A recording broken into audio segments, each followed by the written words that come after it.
The Gulag Archipelago, or is it Archipelago? I never know. I don't know which is correct. This is a book off the top 1000 list, 1000 books to read before you die by James Mustick. The Gulag Archipelago is more meant to be like memoirs of Solzhenitsyn's time in the Gulag or whatever. I just didn't really like this book. I didn't find it very interesting or good.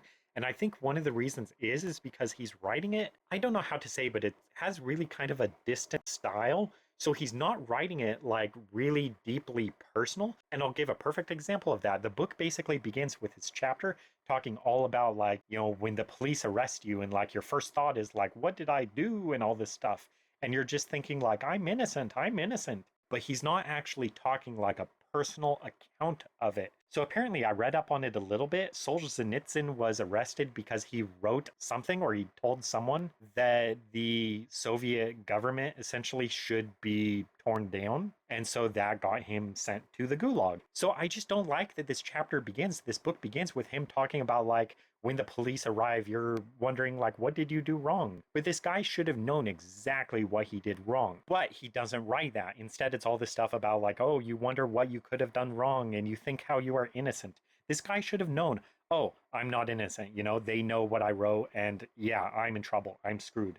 That would be much more honest. But instead, he's talking about all this philosophical stuff that seemed really impersonal and really, frankly, dishonest. I think it'd be much better if it begins where he says, when they actually came to arrest him and how he thinks like this is because of what he said to his friend or whatever. And, his friend must have told. How did that make him feel? And then he's carted away. And then talk about like his trial, how that goes. And then talk about him being taken to the gulag.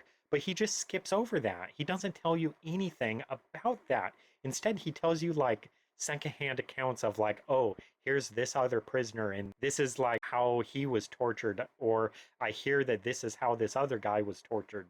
So instead of just having like a line about this character who says that they were tortured or whatever, to have it be where Solzhenitsyn says, like, as soon as I met the guy, he reached out to shake my hand and I saw the scarring on his hand or whatever, or I saw his broken nails or whatever, I saw his broken fingers.